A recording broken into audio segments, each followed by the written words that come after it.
Welcome to Empowering Texas Voters, a journey through voting issues. I'm your host, AJ Cole, here with co-host Barbara Larkin with the League of Women Voters of Dallas. And we are thrilled to introduce a special episode titled Empowering the Next Generation Youth Civic Engagement, featuring our esteemed guest, Garrett and Tyhler Nelson from the Dallas Youth Council, along with Ariana Singh from Gen Z Votes.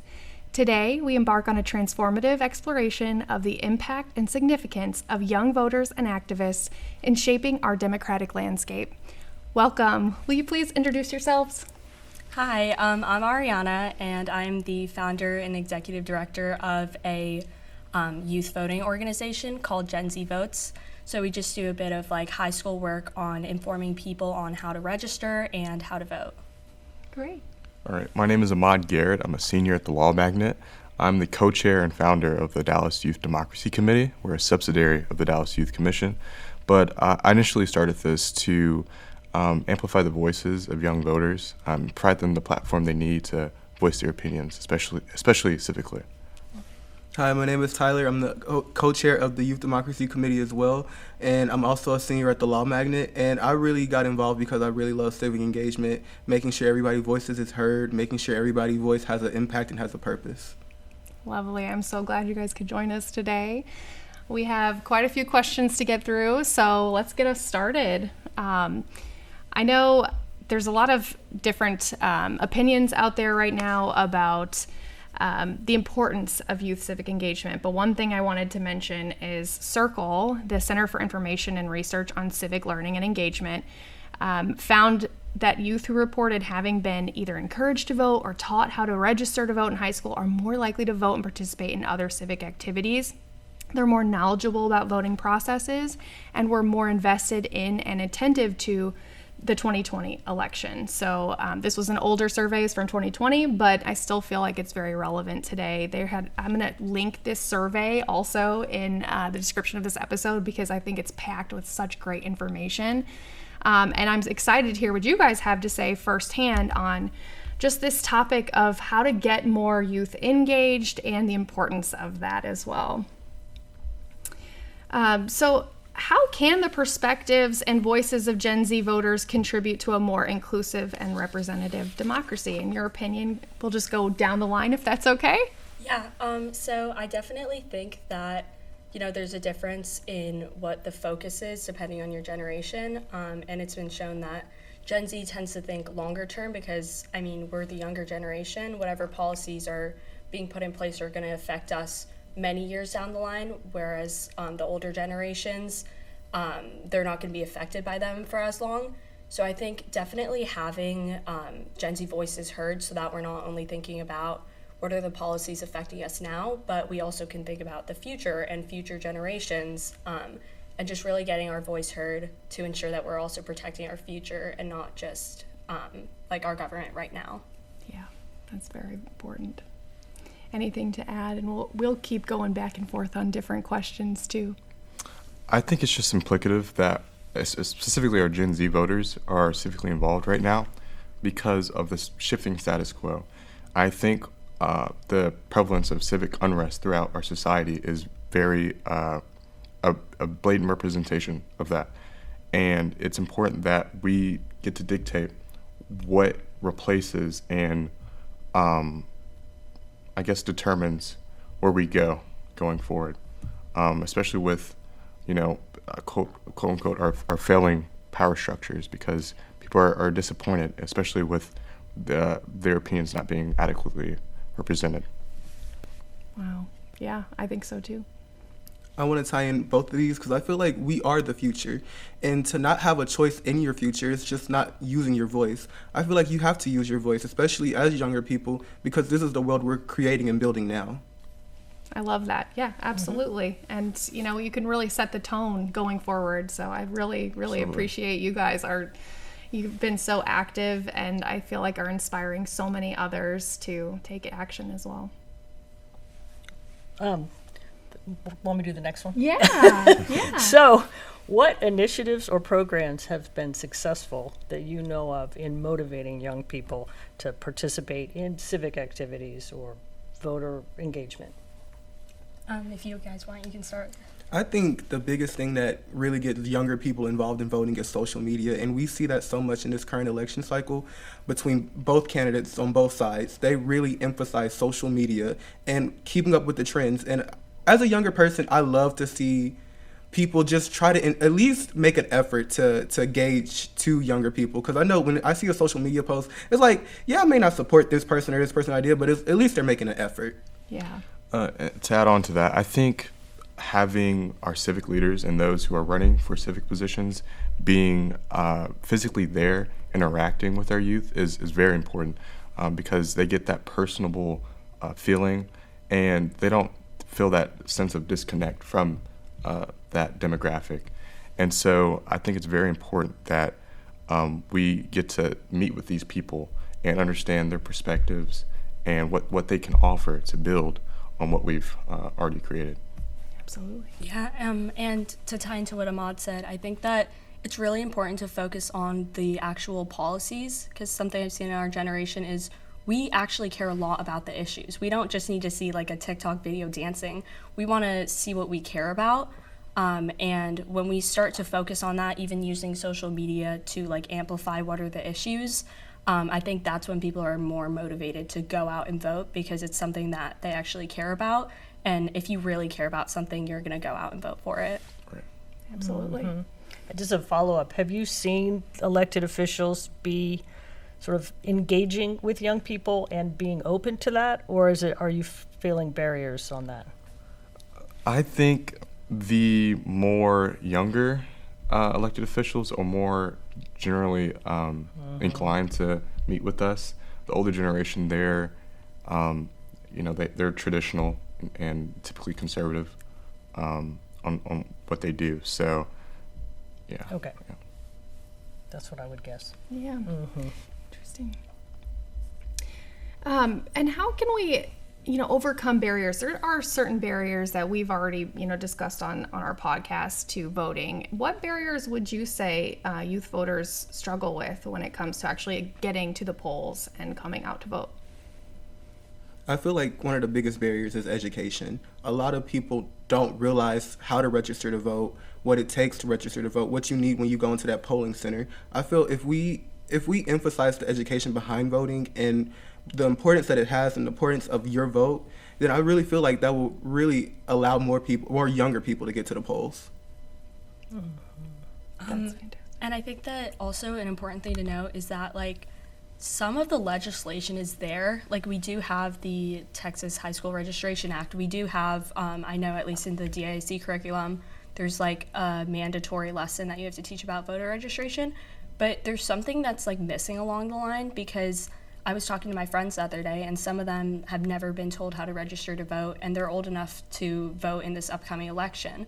So I think that it's really important that we're focusing on like enforcing these policies, because if you don't even know how to do it, then you can't in the first place. So making sure everyone has like education and having something standardized is kind of what we need right now. I love that. And that kind of goes in line with that survey, just on the difference in the education that students are receiving in high school. One thing that stuck out to me in that is who received civic encouragement or instruction in high school varied by race. 2 out of every 3 white students, or 67%, remembered being encouraged to vote in high school, compared with 1 in 2 black students, or 54%. So, I think it really is something that we need to enforce and ensure that all students have equitable access to this education. That's a very good point. On a related note, one of the things we hear from young people is they say to us, I don't follow this, so I'm not really qualified to vote. And so we usually, say, no, you are. It just takes a little time to get up to speed, a little bit of research, and you'll be as qualified as everyone else out there. Do you find that with fellow people, that they feel like they're not qualified enough, or is that not an issue from your standpoint? Absolutely. And to add on to that, I think a lot of students also aren't interested enough to engage in the voting process and in the democratic process. There's not enough incentives for youth to become engaged, and I think that's what we need to start working on in the future. Do you have any ideas on incentives? Tyler, you got anything? I know one incentive that I've been seeing is the SVEC sticker drive, and I've been seeing people repost it. It's an idea that we had as well. They just beat us to the punch, but I really love that idea of having people submit their ideas for the stickers, because it really makes them feel like they're a part of the process as well, which everybody's a part of the process when you're voting, but it is a little more personalized flavor, you know? Tyler also had the great idea of, during the election on November 7th, having a broadcast that was, I guess, what was it?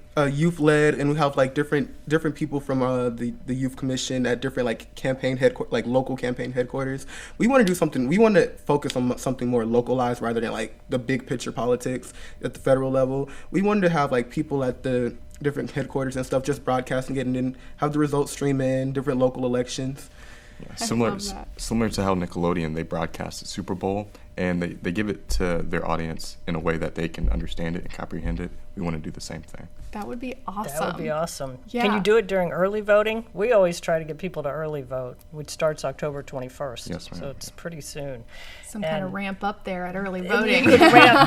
we would love to ramp up early voting, because the logic is that if you go to vote and you have an issue, you have time to go home. Right. You don't have to get back into some long line, because early voting really typically doesn't have lines. Yeah, I love early voting.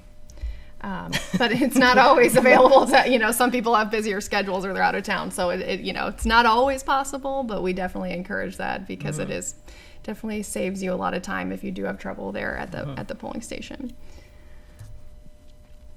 Another question we had is, can you share examples of young individuals who have made a significant impact on local elections or community issues?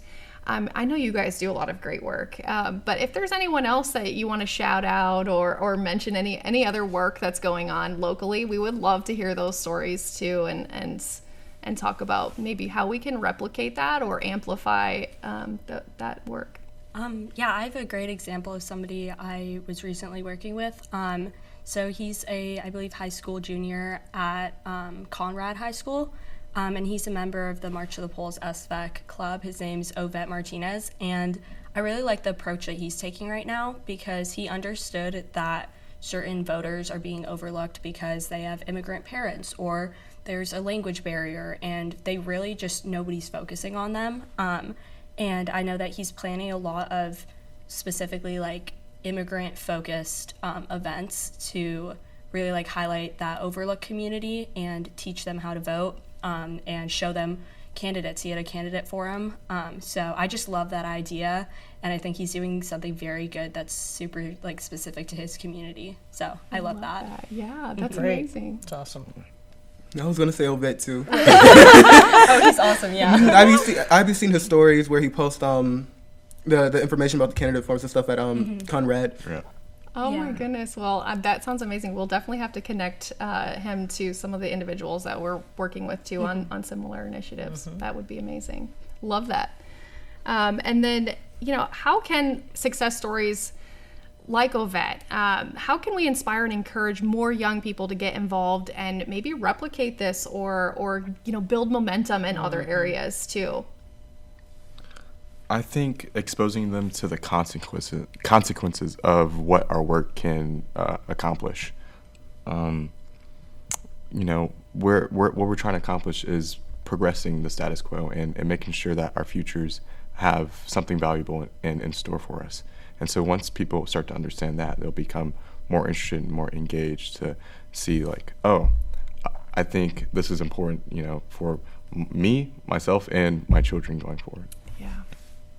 I think that this is a really good one, because this is the work I've been doing with Gen Z Votes, which is the biggest thing that I've realized when you're trying to do something on your own in civic engagement is there's a lot of pushback from adults. There's a lot of pushback from administration on, you can't do this registration drive. We're not going to allow you to do this, that. Like, schools are sometimes very hesitant, especially in other states that I've been talking to. So the biggest thing that I've been telling people, we have like a lot of chapters that have been starting in clubs at schools. The biggest thing I tell them is there's always like a way. Like, if you want to make that change, you can even do like a text banking voter registration thing. You don't even have to do it in person at school. We have online voter registration. Let's do that. So I think that helping people not get discouraged by the fact that they will face pushback, but if you're facing pushback, you're doing something important.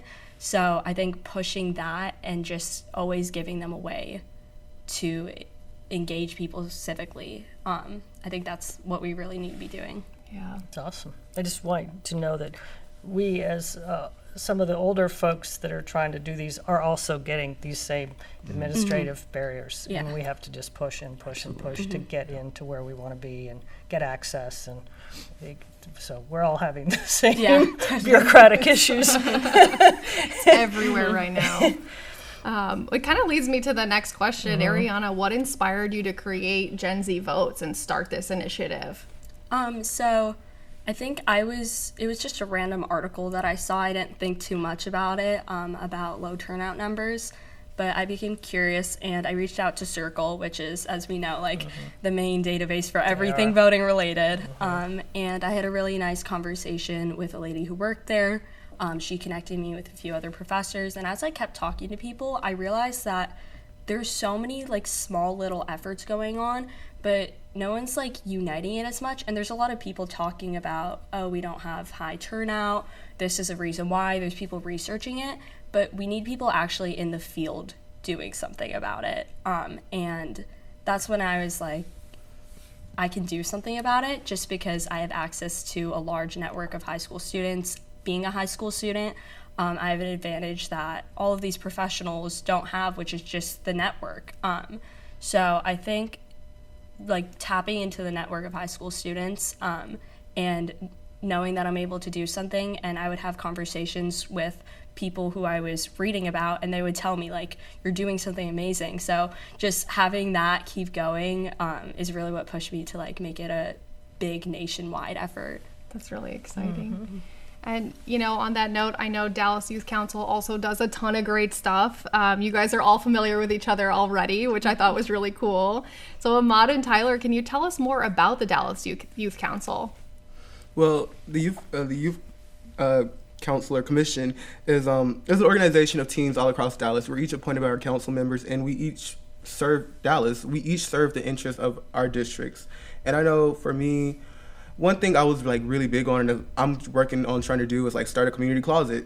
I know it's something that's helped people across the district. It's something that a couple other commissioners have done as well. But it's just gauging what's going on in your district to try to see how you can help within your district. And that's one thing I really love is because we're all teams just trying to help other teams.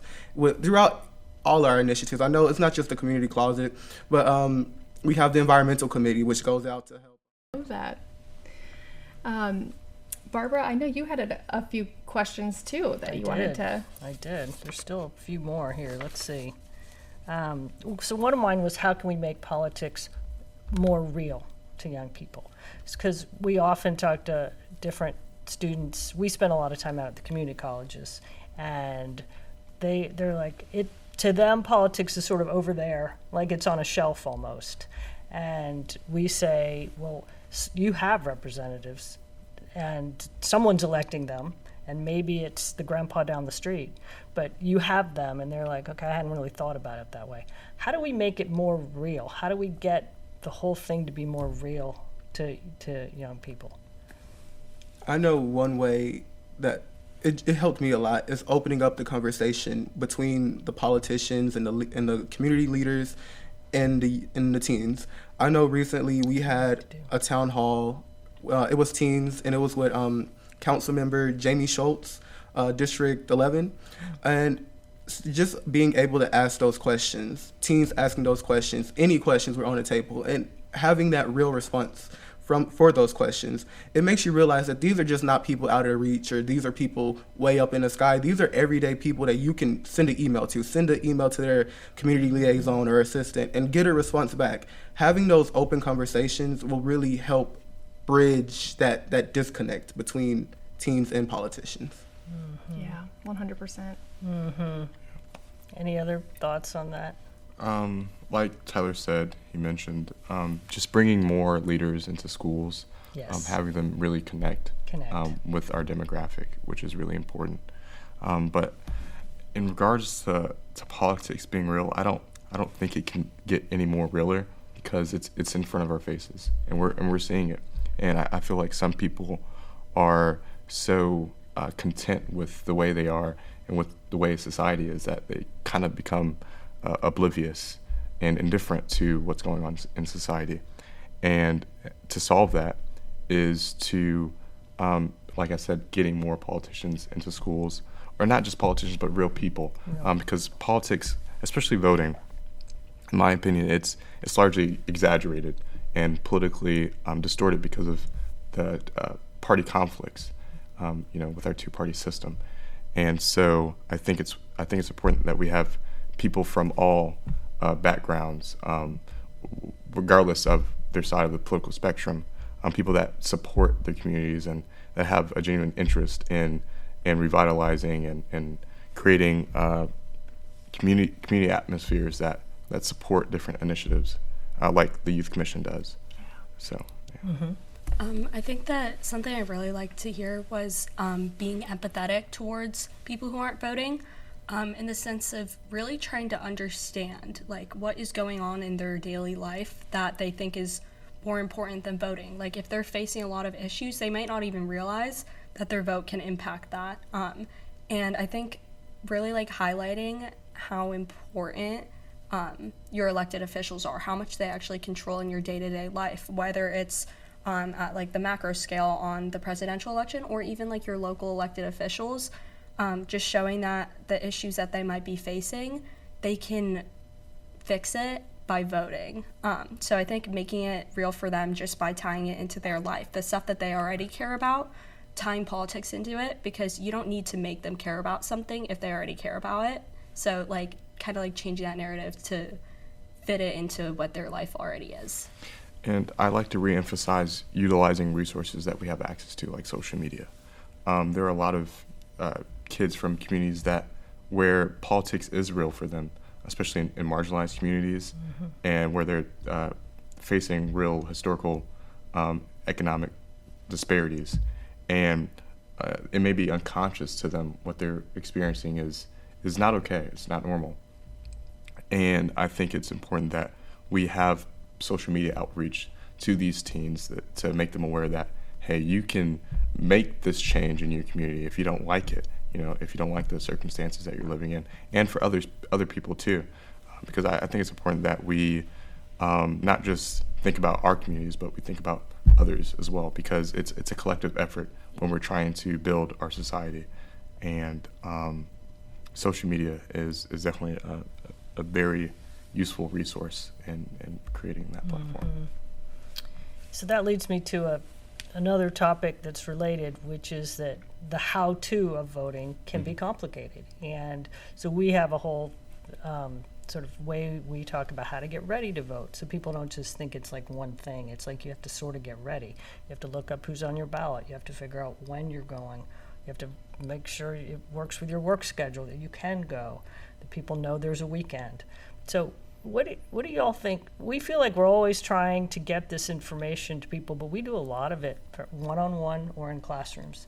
So what do you think is the best way for us to get that information to people, so that they feel confident that they can do the how-to part of the voting? I think that the biggest thing is that it can't just happen once. Like this has to be something that we're not starting on kids' senior year. We got to start earlier. Starting freshman, sophomore year, so that's something that they're hearing every year, because they're not going to be comfortable with it unless it's been happening for a while. Like if you're trying to get to them right before they turn 18, it's stressful. They won't know what to do. They might forget. We need to start earlier. That way they're comfortable with it, and then by the time they have to go vote, they're fully prepared for it. I love that. Yeah. Y'all have some other ideas too? Yeah. I think using infographics, it's, the voting process can be pretty complex. It is. And I think infographics is a great way of simplifying it and giving it to people in a more way that's digestible for them. I agree with what Ariana said. Keeping up with that consistency. If you're consistent with this is what you do and this is what it's going to be like, it's going to really reinstate what voting is going to be like, what's going to happen when you go to that ballot box. Yeah, I think that's fantastic, and it's giving me ideas too. Like an infographic, we could definitely do stuff like that. Like that's very tangible that we can do. Absolutely. Another immediately. thing that I've seen, which is really awesome, is they actually you can like rent the like voting boxes, and you can have people just practice on it. So if you know what it's going to be like before you go in there, I think like visual descriptions and actually getting to like line up and do a little mock election on it. Those are the kind of things that high schoolers remember. Like, we think it's fun. We get to vote on superheroes. I've heard about it. So I think getting those experiences, that's like a memory that will last with them instead of just like a presentation that they might have been spacing out on. So having like real experiences before, I think that's a huge thing that'll kind of like shift how we feel about voting. Oh yeah, I mean, people have different learning styles. So when you're, having that tangible, tactile experience versus just an discussion, even, I think that's a great way to do it. I know we've done some like that at the colleges, and I'm sure we've could do more at the high schools too. Yeah. Is there places in social media that you go that you find are worthwhile to help voting? Is there anywhere that we should go look at to see if we can spread it or help magnify it? Some good platforms I'm familiar with that are local include SVEC that we mentioned, Student Voter Empowerment Club, and then there's another called Politics for Teens, and they're based out of Plano. Okay. And they have a large, broad network as well. Okay. But they're good at connecting their youth to their local politicians and civic leaders up there as well. And the stuff they post is very niche to all types of groups as well. And I think it's very digestible for all audiences because they make it appealing. And using certain trends that we can resonate with, which makes it more digestible. Yeah. Okay. I'm glad I asked that Yeah, question. yeah, that's right. I mean, I hadn't heard about the group in Plano, so I hadn't either. yeah, I would love to Okay. reach out to them as well. Okay, and then the various amounts of misinformation and disinformation that comes at all of us nowadays. I mean, it's hard for us to be able to, we're trying to be reliable, a reliable source. It's hard to. There seems like there's more unreliable sources out there. Do you have any thoughts about that or any advice? I feel like this all ties in with education, especially amongst voting and with elections. I feel like some of the stuff we can give out is like, yeah, we can tell you what to do, but a lot of it is research within yourself to see what you want in a candidate and what you want from this person. And it's a lot of, you can't just use one source either. You have to go fact check and use different sources and really educate yourself, not just about voting, but about the candidates and the platforms you agree with and the platforms that you support as well. I think it starts at the schools. Media literacy. That's often neglected. And I think it's important that we are informed about the different avenues that we can come across on the internet, because especially with AI now, that's heavily influencing our political spaces, manipulating opinions, and we have to become aware of the biases that are prevalent on the internet. Being able to identify which media outlets have a particular bias. There are different websites. There's this one particular website, I forgot the name of it, but I learned about it through this partisan journalist YouTube called Channel 5 with Andrew Callaghan. He's a really great guy, but he uses this website to figure out which websites, journalism websites, he can use to have more like a central view on what's going on in the world. Interesting.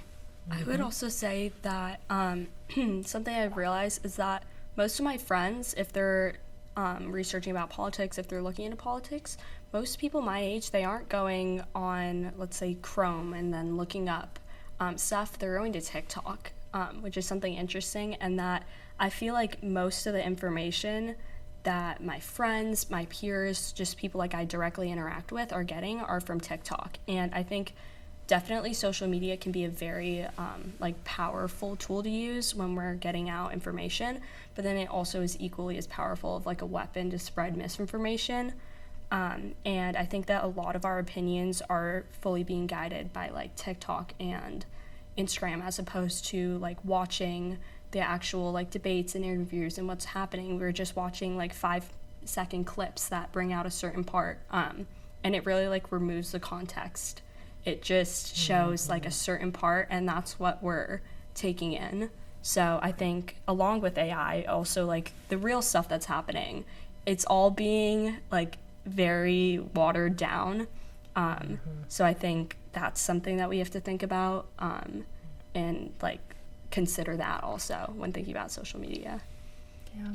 I won't age myself here, but I got my start in social media marketing a while ago, and I went through this period of time where I wanted to get off social media altogether, even though I loved it. I made money off of it. I did all these things with it, but because I was so burnt out on the misinformation, disinformation, and just like the toxic behavior I was seeing online. And, I know that that definitely leads to anxiety for a lot of people, young and old, of all ages. And so I think it'll be interesting to see, how that plays out. Great. Well, I'm really thankful that you guys have really enlightened us today on so many different things, different organizations, different initiatives, different ideas that we can take and try to maximize your efforts to here with the League of Dallas. But I wanted to give you guys an opportunity too to add anything else that you think that we should be thinking about when it comes to youth civic engagement. Is there anything else that you guys want to share with us today before we kind of close up? I think this is more of like a comment, but this is an election year, and this is going to be a lot of first-time voters, especially for youth. And it's really important that you go out and make your voices heard.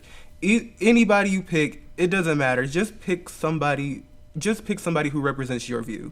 And I personally feel like if you don't vote, you can't complain about the state of how things are going in our country. Just make sure your voice is being heard. I'd like to add that in the beginning of the preamble of our Constitution, it states that our country was created to establish a more perfect union. And to me, that's indicative of how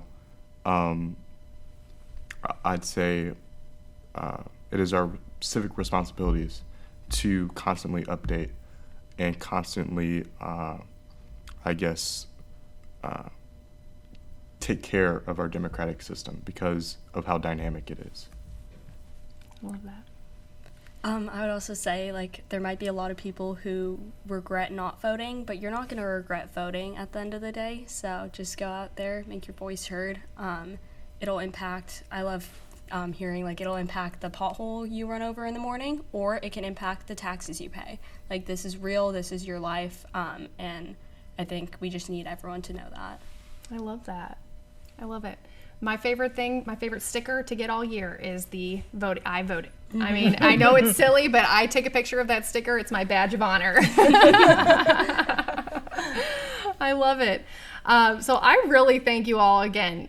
This has been really insightful for all of us. But also, one thing I wanted to conclude this episode with was underscoring the importance of the Equal Rights Amendment. Going forward on every episode, we're going to hit on this. I urge everyone to take action and put pressure on your representatives to implement the ERA in light of its ratification by 38 states. It's imperative that we stand together and demand that the United States Archivist fulfills her ministerial duties by certifying, publishing, and enrolling the ERA and as the 28th Amendment to the Constitution. So let's harness our collective voices and put pressure on our representatives to uphold the principles of equality and justice for all. So together we can pave the way for a more equitable and inclusive future for generations to come. Thank you.